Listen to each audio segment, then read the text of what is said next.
जय मसीह की। Praise the Lord. आज का दिन परमेश्वर के वचन में मनन करने के लिए, ध्यान करने के लिए भजन संगीता 15 को चुना है। तो पढ़ता हूं मैं आप लोगों के लिए भजन संगीता 15। और ये भी भजन संगीता दाऊद का भजन संगीता है, क्योंकि भजन संगीता में जो 150 भजन संगीताएं हैं उसमें 72 से भी ज्यादा दाऊद से भजन संगीता जो है वो रचित किया गया है, दाऊद ने लिखा है। तो आइए भजन संगीता 15। हे परमेश्वर, तेरे तंबू में कौन रहेगा? तेरे पवित्र पर्वत पर कौन बसने पाएगा? वह जो खराई से चलता और धर्म के काम करता है और हृदय से सच बोलता है, जो अपनी जीभ से निंदा नहीं करता और न अपने मित्र की बुराई करता और न अपने पड़ोसी की निंदा सुनता है। वह जिसकी दृष्टि में निकम्मा मनुष्य तुच्छ है और जो यहोवा के डरवैयों का आदर करता है, जो शपथ खाकर बदलता नहीं चाहे हानि उठानी पड़े, जो अपना रुपया ब्याज पर नहीं देता और निर्दोष की हानि करने के लिए घूस नहीं लेता है। जो कोई ऐसी चाल चलता है वह कभी न डगमगाएगा। आमीन। परमेश्वर इस भजन संगीता के द्वारा हम सबों को आशीष दे। मेरे प्यारो, हम इस भजन संगीता में सबसे मेन बात हम ये देखते हैं कि परमेश्वर के तंबू में कौन रहेगा, या तेरे पवित्र पर्वत पर कौन बसने पाएगा।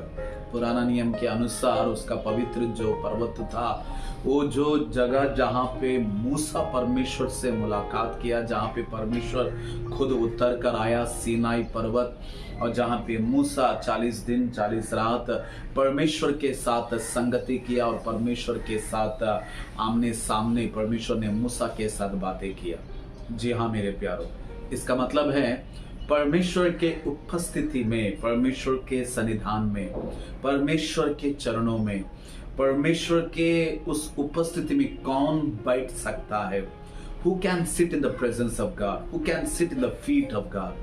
अगर हम लोग पुराने नियम के अनुसार अगर हम लोग देखते हैं तो परमेश्वर पवित्र है, और जब सीनाई पर्वत के ऊपर जब परमेश्वर उतरता था तो परमेश्वर कहता था कि कोई भी उस पर्वत के करीब नहीं आना चाहिए, कोई भी उसके नजदीक नहीं आना चाहिए।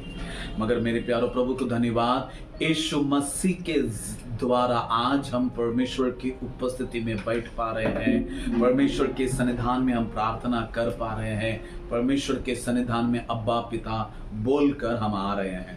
मगर मेरे प्यारो, अब इस भजन संगीता में हमें ये सीखना ये अनिवार्य है, जरूरी है कि कौन परमेश्वर के उपस्थिति में बैठ सकते हैं।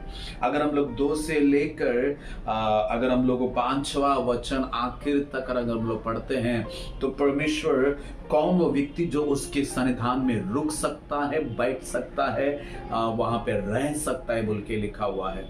मगर जिस तरह ये कम समय का डिवोशन है तो इसीलिए मैं 2 3 4 5 वचनों को अगर मैं पूरा मिलाकर एक शब्द में अगर मुझे आप लोगों के सामने या हमें सीखना वो जो शब्द है परमेश्वर के स्वभाव में, यानी यीशु मसीह के स्वभाव में जो रहेगा वो परमेश्वर के उपस्थिति में बना रहेगा। हालेलुया। यीशु मसीह के लहू के जरिए हम पिता परमेश्वर के पास आए हैं, हम प्रार्थना कर रहे हैं। तो मेरे प्यारो, इस एक भजन संगीता के जरिए हमें ये सीखना है कि कौन है वो व्यक्ति जो प्रभु की उपस्थिति में रह सकता है। और उतना ही नहीं, आखिरी वचन में लिखा हुआ है वो कभी डगमगाएगा नहीं, मतलब उसके जिंदगी में कभी हानि नहीं होएगा, वो हानि से बचा रहेगा, वो मुसीबत से बचा रहेगा, वो परेशानियों से बचा रहेगा, आने से भी परमेश्वर उसको छुड़ाएगा। कौन है वो व्यक्ति? वो व्यक्ति जो यीशु मसीह के स्वभाव में रहता है। जो यीशु के स्वभाव में रहेगा वो प्रेम के स्वभाव में रहेगा। जो यीशु के स्वभाव में रहेगा वो रिश्वत ना लेगा, वो दूसरों को हानि नहीं करेगा, ये सब आएगा, है ना। तो मेरे प्यारो, वो कौन है जो परमेश्वर के उपस्थिति में जा सकता है? कौन है जो परमेश्वर की उपस्थिति में बैठ सकता है? वो है जो यीशु के स्वभाव में रहता है। हालेलुया। इसीलिए नया नियम में लिखा हुआ है यीशु मसीह को पहन लो, पुट ऑन जीसस। आमीन।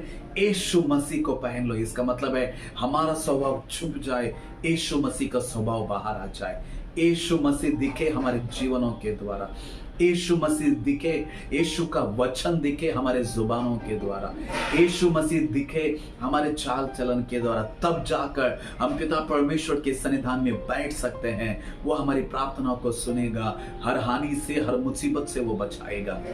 आइए इस समय में हम प्रार्थना करें कि प्रभु यीशु मसीह का स्वभाव मेरे अंदर दिखे, मैं यीशु मसीह को पहन लूं, यीशु मसीह में। इसलिए यीशु ने कहा जो मुझ में बना रहेगा और मेरा वचन जिसमें बना रहेगा, वो जो मांगेगा उसको मिल जाएगा। हालेलुया।